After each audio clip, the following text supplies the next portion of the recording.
and I met in medical school at Northwestern. I didn't know our first date was actually a date, but it turned out to be. So we started dating then and then got married in our 4th year of med school. Amy and I have been married for 20 years. She's my best friend.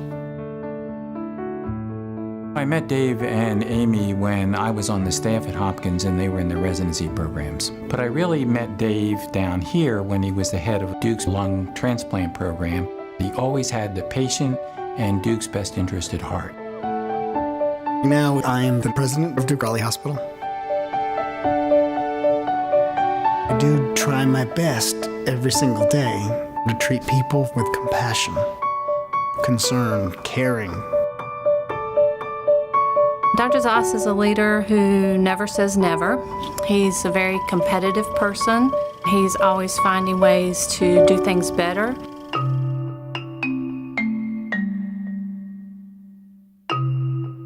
We should all live to seize every moment, not be paralyzed by fear, because none of us know the future. He approaches life with incredible energy and optimism. But Dave was coming to work and he wasn't feeling well.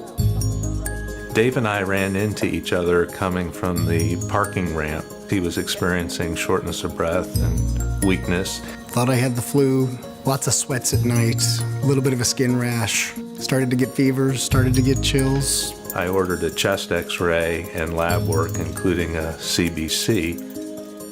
I got the email reminder that your tests are there. I look at my blood counts and they're all abnormal. He texted me a screenshot of this very abnormal blood count. I received a call from Amy. It's one of those kinds of calls you never forget, so I was worried. What I did was to schedule them to be seen the next day to have the appropriate blood test. By 5 o'clock, we knew. He looked at me and said, "Dave, I hate to tell you, but you have leukemia. You have AML." It's like this out-of-body experience. I'm like watching us sit there with Lou Deal, telling Dave he has AML, and I can see myself shaking. AML is a cancer of the blood-producing cells. It is generally a very, very serious disease. Like many physicians, I thought I was invincible. I never thought I would get sick.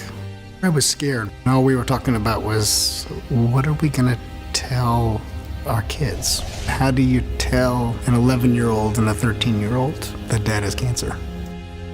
I was just so confused and sad and overwhelmed. Didn't really know what was going on and what to expect.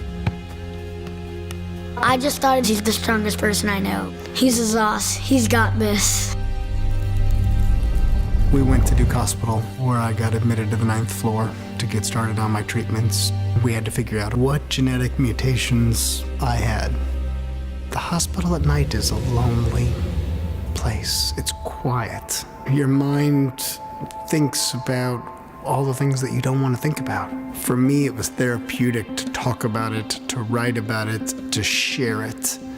Dave started the Caring Bridge. It's great to see people responding and just cheering him on. It helped me a lot. As a friend, as a physician, and as an oncologist, we understand what the illness is and understand the battle that Dave was about to enter. We quickly got together along with the leadership of University Hospital and figured out how to keep the hospital going in his absence. Dave wanted me to step in as interim CEO. They were big shoes to fill because they were Dave's. He had taken care of my mom as a transplant patient, so he and I have a relationship that goes way back. He'd given so much to me and my family. This was me turning back and giving back to him. His executive team was incredible, and everyone else outside of that team doing their jobs well like they do every day.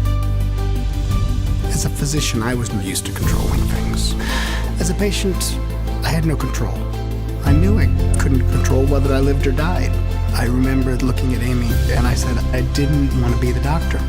I needed her to figure out what was next.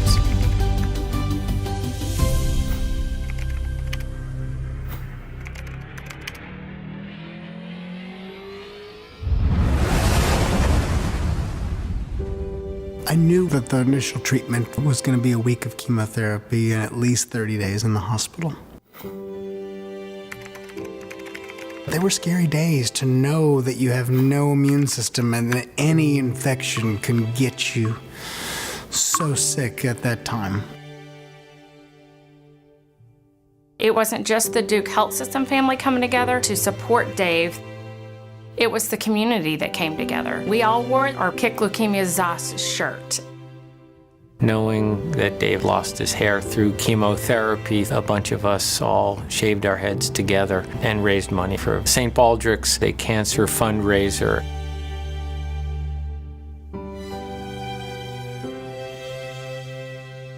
I was in Baltimore from February through the end of July, and then quickly moving to bone marrow transplant. To find out that I was a match was pretty exciting. At first, you're a little bit afraid. What am I asking him to do? Why is he gonna have to suffer? He never hesitated at all. 10 bone marrows in each hip. He goes, it's my dad. Of course I wanna do this.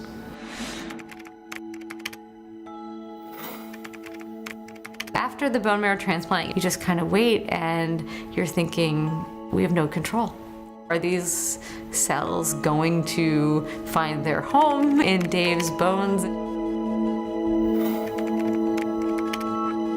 My question was, what's the soonest that someone has been back to work? Day 60. Good, I'm gonna do day 55. I wanted to set that record.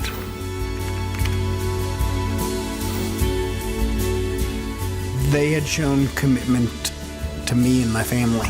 I needed to show and return that commitment to let them know that I was coming back despite what I was going through.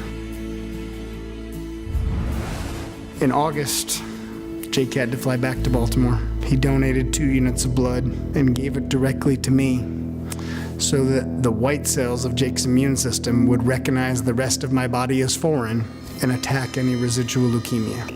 It came as a big surprise to both of us how bad he felt when he got the graft versus host disease from the donor lymphocyte infusion. I was trying to go to work.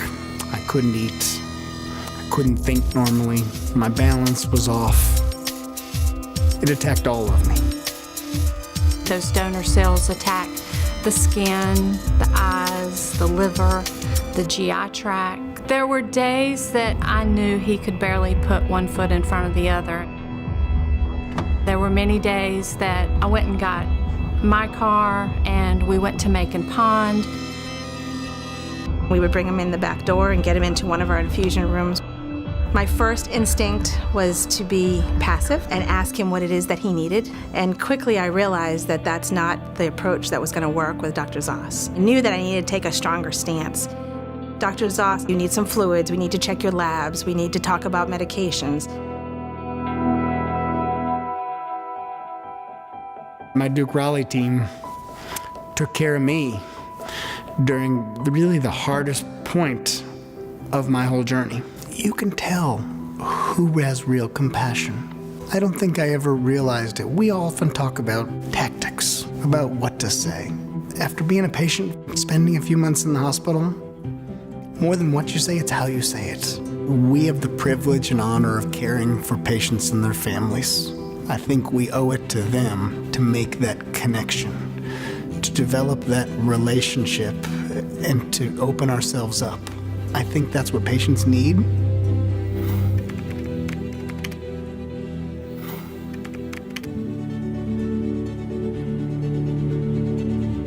There's lots of things to love about Dave. He would get up every single day and he would never give up on anything. I like to do everything 110%. My hope in the next year is that I'll continue to decrease some of the medicine, get my immune system back, restart my childhood vaccines for the first time with my new bone marrow. I don't know what lies ahead. I don't worry about it. I worry about, do I make the most of every day? That's the true work, right? How do I make an impact? What are those things that I can do? I'm fortunate enough to enjoy today and to be physically, emotionally, and mentally well enough to make an impact.